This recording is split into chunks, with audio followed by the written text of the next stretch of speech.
दोस्तों, राजस्थान की एक ऐसी घटना जिसको सुनने के बाद आपके पैरों तले जमीन खिसक जाएगी।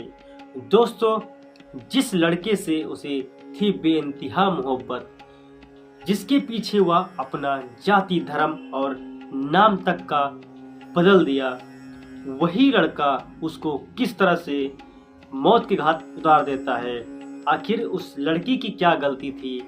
क्या उस लड़के की क्या गलती थी जिनमें दोनों में लड़ाई होती है और जिसके बाद उसी का पति उसे जान से मार देता है। मारने के बाद उसे जंगलों में फेंक देता है।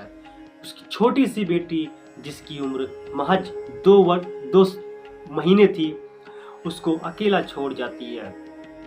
दोस्तों, यह सच्ची घटना राजस्थान के आमेर जिले की है, जहां पर नैना नाम की एक सुंदर और खूबसूरत लड़की रहा करती थी। नैना जो है, दिखने में जितनी खूबसूरत थी, उसके अंदर टैलेंट भी उतना ही था। वह अपने टैलेंट के वजह से फेसबुक पर उसकी एक पहचान थी, उसकी एक अलग ही पहचान थी। उसके काफ़ी अच्छे खासे फैन फॉलोइंग थी, जिसमें उसके फैंस जो है उससे बातें किया करते और उसकी थोड़ी बहुत इनकम भी फेसबुक से होती थी। नैना का जो है जीवन कुछ इसी तरह से बीतता गया। कुछ समय की बात है, पहले की बात है।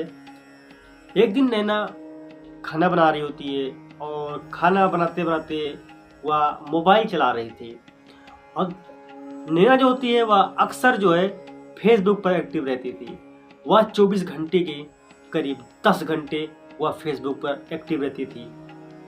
अगर वह कोई काम भी करती तब भी वह फेसबुक चलाया करती थी। वह अपनी रील्स बना कर डालती थी, अपनी फोटोज अपलोड करती थी। वह इतनी सुंदर थी कि उसकी फैन फॉलोइंग भाई इतनी जोरों से बढ़ रही थी कि पूछो ही मत। उतने में ही एक जो है उसको फ्रेंड रिक्वेस्ट आती है अजैज अंसारी के नाम से। ये अजायज अंसारी के नाम से एक फ्रेंड रिक्वेस्ट आती है। तो अजायज अंसारी भी दिखने में खूबसूरत था, अच्छा था, हैंडसम था। जब नैना ने देखा कि एक फ्रेंड रिक्वेस्ट, तो उसने उसे एक्सेप्ट कर लिया। जब नैना ने अजायज अंसारी का फ्रेंड रिक्वेस्ट एक्सेप्ट किया तो इधर अजायज अंसारी क्या खुशी का ठिकाना नहीं रहता। वह पागल सा हो जाता है, खुश हो जाता है कि आखिर इतनी सुंदर लड़की कैसे फ्रेंड रिक्वेस्ट एक्सेप्ट कर लेती है और उसको बदले में हाय लिखकर भेजती है। इधर से अजायज अंसारी भी उससे हेलो हाय करता है। उसके बाद दोनों में दोस्ती हो जाती है। धीरे धीरे दोस्ती इतनी बढ़ जाती है कि जितने उसके फैन थे उनमें सबसे खास जो है वह अजायज अंसारी ही होता है। अब इन दोनों में व्हाट्सएप पर बात होने लगती है। व्हाट्सएप पर बात होती है, ये दोनों मिलने के लिए एक होटल चुनते हैं। होटल में ये दोनों पहली बार मुलाकात करते हैं, जिसमें दोनों को जो नैना थी, नैना को, जिसके बाद वो लोग दोस्ती को वहीं पर रखकर अपनी गर्लफ्रेंड और बॉयफ्रेंड के रूप में जानने लगे। अब दोनों का खुशी का ठिकाना नहीं रहता। दोनों अच्छे से बातें करने लगते हैं। जैसे वो लोग घर जाते हैं तो घंटों घंटों वीडियो कॉल पर वह बातें किया करते थे। बात उस दिन की है जिस दिन अजायज अंसारी जो है उसको एक होटल में मिलने के लिए बुलाता है और वह होटल में जाती है और वहाँ पर एक पति और पत्नी जो पहली रात करते हैं, अजायज अंसारी और नैना उस होटल में अपने सारे हदें पार कर देते हैं। उन दोनों में इतनी ज़्यादा मोहब्बत हो गई थी, इतना ज़्यादा प्यार बढ़ गया था कि अब वो लोग अपने आप को पति पत्नी के रूप में जानने लगे थे। लेकिन जैसे ही नैना ने अपने घर पर बात करते हैं कि अपने पिता से, अपनी मम्मी से बात करते हैं कि मुझे एक अजायज अंसारी नाम का लड़का है, बहुत खूबसूरत है, अच्छा है, पढ़ा लिखा लड़का है, उसको फ़ोटो दिखाती हैं। फ़ोटो दिखाने के बाद में उसके पिता होते हैं वो साफ मना कर देते हैं कि मेरे धर्म में मुस्लिम लड़का, मैं दामाद उसको नहीं मान सकता। कुछ इसी तरह से अजाज अंसारी भी अपने घर पर नैना की फोटो दिखाकर बोलते हैं कि मुझे हिंदू लड़की से शादी करनी है। तो अजाज अंसारी के घर वाले भी उसको साफ इनकार कर देते हैं कि मुझे तुम्हारी शादी किसी हिंदू लड़की से मैं नहीं करवा सकता। दोनों की बात यहाँ पर ठप हो जाती है। उसके बाद ये दोनों फोन पर बात कंटिन्यू करते रहते हैं, मिलते जुलते रहते हैं। फिर एक दिन की बात है, इन दोनों से रहा नहीं गया और ये दोनों सोचे कि अब हमें शादी करनी है तो करनी है। ये दोनों भागकर और कोर्ट में जाकर शादी कर लेते हैं। कोर्ट में करने के बाद ये दोनों निकाह भी करते हैं। निकाह करने के बाद में जो नैना का जो जैसे ही धर्म बदलता है उसी तरह से उसका नाम बदलता है। उसका नाम पड़ता है नैना से रेशम। रेशम उसका नाम हो जाता है और उसके बाद में रेशम और अजाज अंसारी के नाम से जाने जाते थे।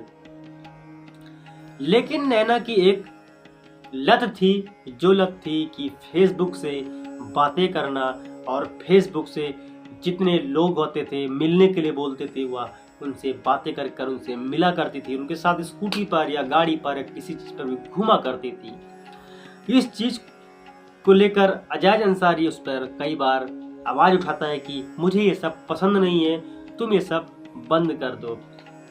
लेकिन नैना इस चीज़ को मानने को तैयार नहीं थी और वह जो अक्सर अपनी ही जो उसके मूड में आता वह वही करती थी। अक्सर वह फेसबुक पर एक्टिव रहती थी, उसे घर से कोई मतलब नहीं था। अजाज अंसारी परेशान था, इनमें लड़ाई झगड़ा होता था और उसके बाद में नैना गुस्सा होकर अपने घर चली आती है। लेकिन फिर से अजाज अंसारी उसको लेकर आता है और उसको जब देखता है कि वह नैना प्रेग्नेंट हो चुकी है तो उससे जो है प्यार से बातें किया करता था। सब कुछ सही चल रहा था और करीब 8-9 महीने बीत जाते हैं और उन दोनों की लड़ाई बिल्कुल नहीं होती है, प्यार से रहते थे। लेकिन जैसे ही लड़की होती है उसको, नैना को एक प्यारी सी लड़की होती है, जिसके बाद में उनकी लड़ाई फिर से शुरू हो जाती है। लड़की महज 2 मंथ की थी कि अचानक उनमें इतनी भयंकर लड़ाई हुई कि नैना, जिसके बाद वह अपने पिताजी के यहाँ ही रहने लगती है। लेकिन अजाज अंसारी को या अकेलापन महसूस हो रहा था। वह फिर से उसके घर आता है एक दिन और नैना को सुबह करीब 8:30 बजे उसके घर से अपनी स्कूटी पर बिठाकर लेकर चला जाता है। रात को शाम को करीब 5 बज रहे होते हैं और नैना घर पर नहीं आती है। पिताजी जो है उसके परेशान थे क्योंकि 2 महीने की बच्ची घर पर रो रही थी। फोन जब करते हैं नैना को तो नैना का फोन स्विच ऑफ आता है, जिसके बाद वह घबरा जाते हैं और करीब रात को 9 बज जाता है।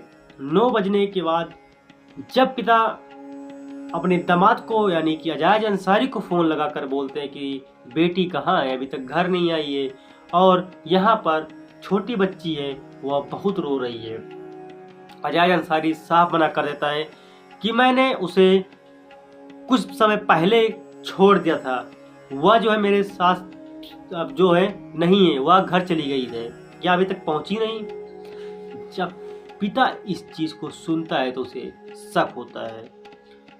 वह जो है उसे तो गुस्सा तो बहुत आती है, लेकिन वह करे तो करे क्या।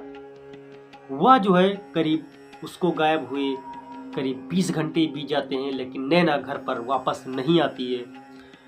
पिता को शक हो गया था कि इसमें मेरे दामाद का ही हाथ है। वह आमेर के पुलिस चौकी में जाता है और अपने दामाद के नाम पर कंप्लेन करता है कि मेरी बेटी को वह लापता कर दिया है।